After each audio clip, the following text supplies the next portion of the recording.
Ito ang balita ngayon. Philippines ready to roar as Asia's economic tiger, sabi ni DTI Secretary Alfredo Pascual. Ayan siya, dating UP President. Nakaphoto-op ng anak kong gumraduate na cum laude sa UP, kasama ako at ang aking sister-in-law.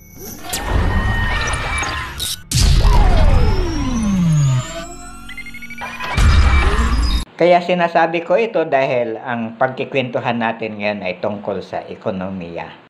Ang Lofcar, isang US company, nakipag-tie up sa Francisco Motor, ang kumpanyang Pilipino na gumagawa ng Francisco Jeep na pampasahero.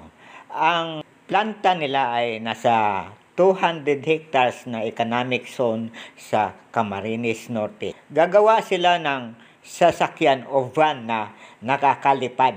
Bagay na bagay daw ito sa Pilipinas dahil sa pulo-pulo na. Ang halimbawa nito ay mula sa Manila pauwi sa Aklan, daan ka sa Batangas, imbis isakay mo sa Roro, paliparin mo na papuntang Mindoro ang van. Tapos lipad na naman pakalibo na, 'di ba? Bongga 'yon. Flying van ang tawag nila.